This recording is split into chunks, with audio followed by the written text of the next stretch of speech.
this piece, I want to talk about capital allowances. Who doesn't want to talk about tax? Well, I talked about it last month. Why? Because our friend Jeremy Hunt, the Chancellor, decided to give us landlords a yet another kicking. We heard in the March budget that capital allowances, and look, if you're a holiday let owner, you should know about capital allowances. If not, after this, write it down. Capital allowances, make a note of what it is, because although the Chancellor is taking this allowance away, there's still a window open for another 12 months. So you could still potentially take advantage of some fantastic allowances. If you're not a holiday let owner, then don't worry about this piece. This isn't for you, but it is very important for those landlords in that arena. Now, we had no detail. It was just headlines in March. And I said I'd come back when I knew more information. I have a little bit more today to share with you, but the government sadly have still not fleshed out the detail of what they mean by them taking away, abolishing capital allowances. So it leaves us with a couple of scenarios I just want to walk through.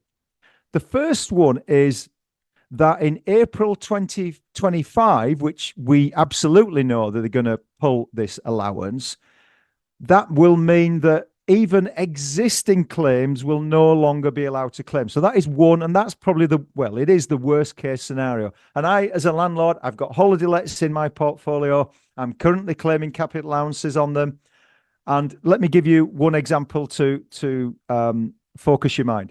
I've got a small holiday let. There's a £60,000 capital allowance that I've got to use. And my profits on this little holiday let are about £12,000 a year.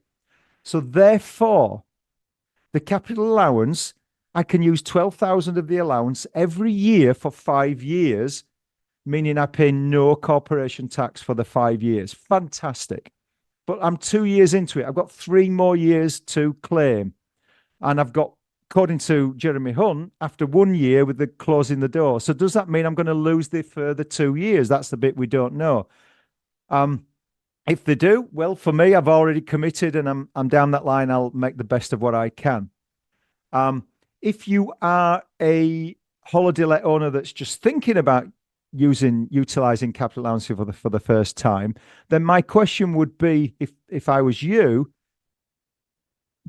can I use the capital allowance up in the current year's profits, and you're allowed to go back 1 additional year? So look at the previous year and the current year, add the profit together, and is your capital allowance going to be more or less used up across those 2 years? If it is, get on with it. Don't dilly-dally, get off the fence, make a decision, get that report in place, get that information to your accountant so you can start claiming the allowances, just because you don't care that it's going to get pulled in a year's time.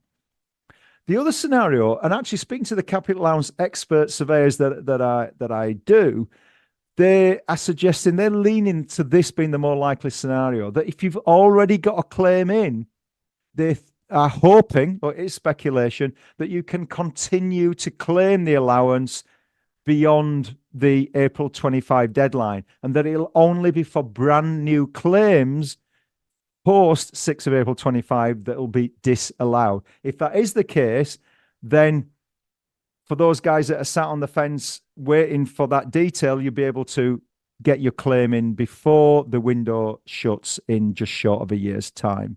So those are the 2 likely scenarios. As soon as I know the detail, I'll share with you a little bit more.